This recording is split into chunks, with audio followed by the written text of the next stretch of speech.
Pernah nggak sih kita berhenti sejenak di tengah kesibukan dan bertanya, apa sih yang benar-benar bikin kita berharga? Apakah casing alias penampilan luar kita, atau justru inti yang ada di dalam diri kita? Nah, mari kita coba bedah bareng-barang.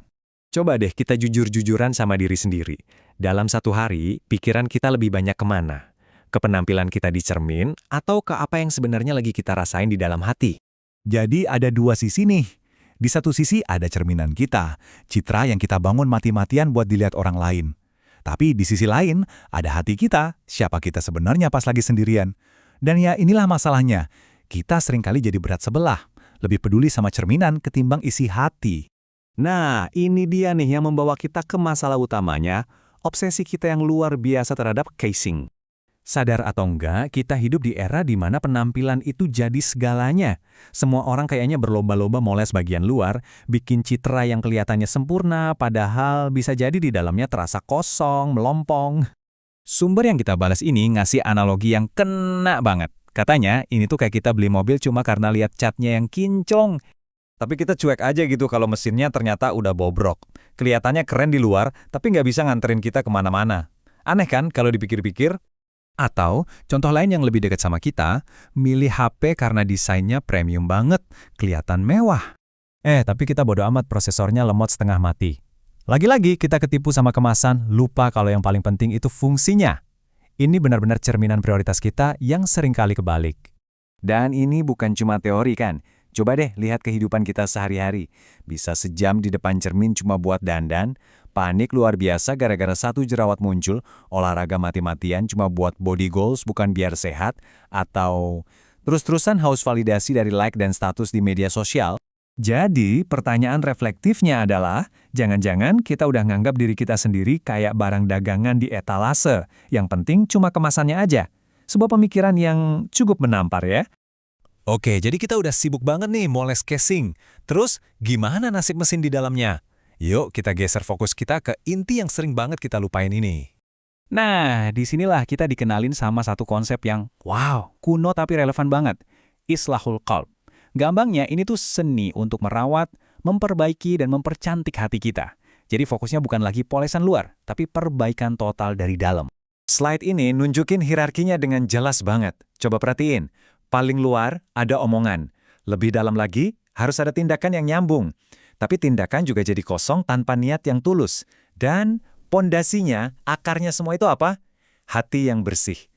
Tanpa fondasi yang kokoh ini, semua yang kita bangun di atasnya gampang banget runtuh. Ini membawa kita ke pergeseran cara pandang yang paling dasar. Kalau manusia sibuk nilai casing, terus, apa sih yang dilihat oleh Tuhan?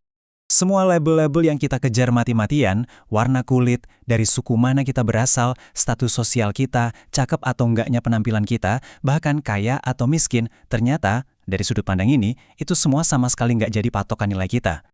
Terus kalau gitu, buat apa kita diciptakan beda-beda? Ternyata bukan buat sombong-sombongan atau saing-saingan, tapi justru biar kita bisa saling kenal, saling belajar, dan saling melengkapi. Indah banget kan tujuannya? Dan ini adalah puncaknya. Sebuah ajaran kenabian yang merangkum semuanya, bukan rupa kita, bukan harta kita, bukan chasing kita.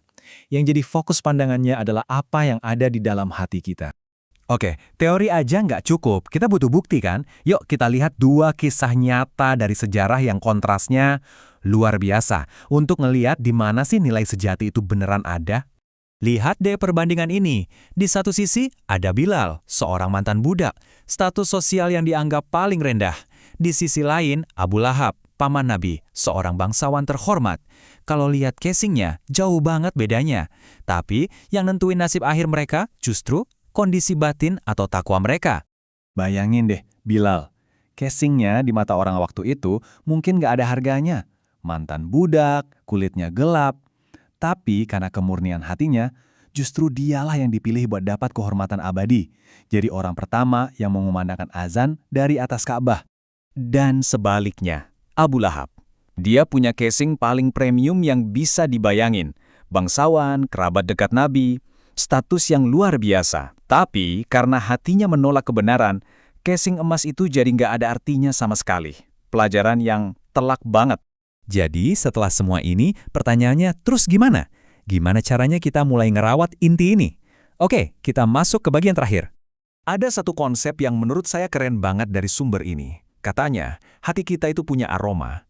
Hati yang bersih itu memancarkan keharuman spiritual, sebaliknya, hati yang kotor itu ngeluarin bau busuk yang bisa dirasain sama orang-orang yang peka secara rohani.